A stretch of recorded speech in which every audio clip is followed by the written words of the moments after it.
अस्सलाम वालेकुम। मैं हूं हसनैन कुरैशी और आप देख रहे हैं मेरा यूट्यूब और फेसबुक चैनल। जुल्म फिर जुल्म है, बढ़ता है तो मिट जाता है। जुल्म फिर जुल्म है, बढ़ता है तो मिट जाता है। खून फिर खून है, टपकेगा तो जम जाएगा।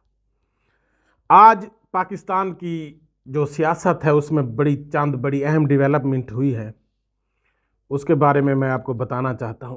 पहली नंबर एक जो है वो सिस्टम अब थक चुका है और लोगों पर जुल्म और जबर कर कर के, लोगों की तजलील करके सिस्टम अब थक चुका है। सिस्टम अब लोगों के ऊपर जुल्म और जबर करके हावी नहीं हो सका, लोग झुके नहीं हैं, तो अब सिस्टम को ही झुकना पड़ेगा और सिस्टम ने झुकना शुरू कर दिया है।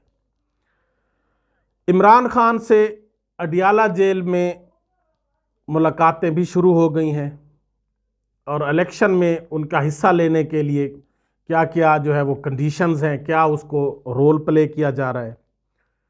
साइफर ट्रायल आज फिर इस्लामाबाद हाई कोर्ट ने भी रोक दिया, स्टे ऑर्डर दे दिया है।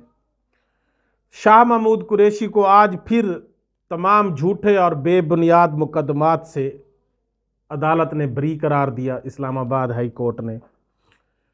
और शाह महमूद कुरैशी के मुरीदैन, जायरीन और पीटीआई के लोगों ने आज उमरकोट में एक बहुत बड़ी लंका ढा दी है, जो कि इस निगरान गवर्नमेंट और इनके लिए एक बहुत बड़ा चैलेंज बन चुका है। इन सब की डिटेल मैं आपको बताता हूं। उससे पहले आप सब दोस्तों से ये गुजारिश है कि मेरे चैनल को सब्सक्राइब करें, लाइक करें, शेयर करें। शुक्रिया। नंबर एक, सबसे पहले तो जो सिस्टम है, चूंकि उसकी खामियां उसमें इतनी हैं जो हर शख्स को भी नजर आती हैं, और अब सिस्टम अपनी उन खामियों पर कवर अप करना उसके बस में नहीं रहा। अब सिस्टम उकता चुका है, सिस्टम के ऊपर इतने सवालात उठाए जा चुके हैं कि वो अब उसकी सर्वाइवल मुश्किल हो गई है, इस करप्ट निज़ाम की, इस करप्ट सिस्टम की। और उसने अब कुछ ना कुछ झुकाव शुरू कर दिया। अब अगर आप देखें कि जो निगरान गवर्नमेंट होती है उसमें न्यूट्रल लोगों को तैनात किया जाता है, लेकिन पाकिस्तान का कानून है, सरफराज बुगटी जो वजीर दाखिला साहब हैं, वो उनका पता था कि वो एक पार्टी से एफिलेटेड है। अब जब इलेक्शन का टाइम आया वो भाग कर दोबारा पीपल्स पार्टी में भाग गए हैं। और इसी तरह आज कल जो है आहद चीमा, जो कि शहबाज शरीफ के राइट हैंड है, उनको जो है स्पेशल एडवाइज़र टू वज़ीर आज़म लगाया गया था और उस पर पीटीआई ने इतराज़ लगाया था, और कल उनको प्रेसिडेंट की एडवाइस पर उनके ओहदे से हटा दिया गया है। तो ये यकीनन ये एक सिस्टम डीरेल होना शुरू हो गया है, सिस्टम पीछे जाना शुरू हो गया और जाना पड़ेगा। अगर अगर अगर हकीकत देखें तो ये जो हमारा निगरान प्राइम मिनिस्टर है, इसको भी नहीं होना चाहिए था, क्योंकि ये एक पार्टी से एफिलेटेड थे, उसके ये सेनेट में उसका ये मेंबर थे उसके। लेकिन ये हमारे सिस्टम की एक एक ड्रॉबैक है कि वो जो जिस तरह फॉरेन कंट्री में डेमोक्रेसी है उस पर नहीं चलता, लोगों के ऊपर एहसान करते हैं, लोगों को उनके एहसान मंदी का सिला भी फिर लेते हैं कि वो अपनी मर्जी के फैसले करवाते हैं। दूसरी बात कि इमरान खान ने कई बार कहा था कि ये जी असाब की जंग है, और असाब का मुझसे मजबूत कोई नहीं है। मैंने क्रिकेट में इतने साल खेला है और मैं जीत भी जानता हूं, हारना भी जानता हूं, और हारने के बाद मुस्कुराना भी जानता हूं। तो यकीनन इस इमरान खान ने अब इस सिस्टम को थका दिया है। जेल में जब भी उससे मिलने जाते हैं वो हशाश बशाश है, वो हंस रहा है, वो कहता है कि मुझे एक्सरसाइज का सामान दिया जाए, बाकी कुछ नहीं मांगता, मुझे एक्सरसाइज करने दी जाए, मुझे वॉक करने दी जाए। तो यकीनन अब सिस्टम को उसने थका दिया है। और इमरान खान ये कहता था कि मैं नहीं थकूंगा, ये थक जाएंगे, और अब वही हो रहा है कि अडियाला जेल में इमरान खान से मुलाकातें जारी हैं। कुछ लोग प्रेसिडेंट के पास भाग रहे हैं, इलेक्शन कमीशन या दूसरे लोग, कि जी आप हमारी जो है ना कोई इससे पैचअप करवा दें।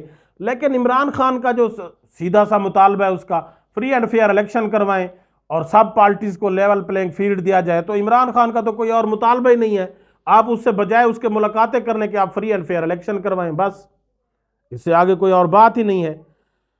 तीसरे नंबर पर आज इस्लामाबाद हाई कोर्ट में इमरान खान और शाह महमूद के खिलाफ जो साइफर केस, जिसको पहले सुप्रीम कोर्ट भी उड़ा चुकी है, आज इस्लामाबाद हाई कोर्ट ने भी उसको उड़ा दिया और जस्टिस मियां गुल हसन ने उसकी कार्रवाई रोकने का हुक्म दे दिया है।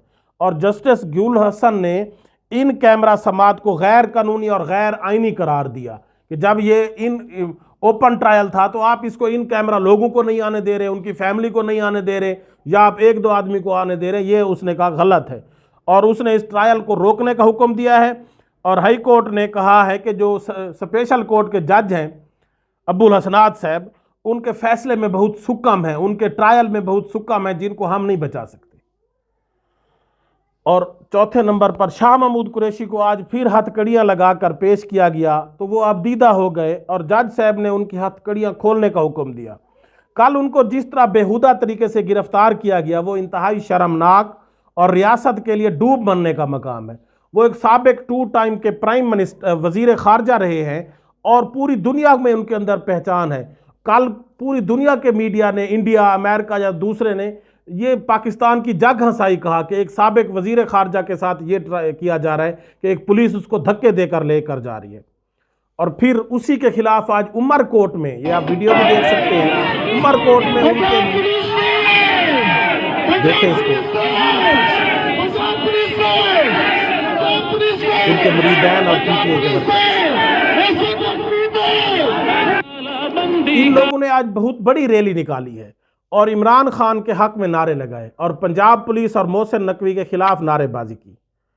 अब यकीनन आप इस तरह के एक्ट करेंगे तो लोगों के अंदर अपनी पुलिस, अपने इदारों के खिलाफ नफरत पैदा होगी, जिसको आपको रोकना चाहिए। शाह महमूद कुरैशी को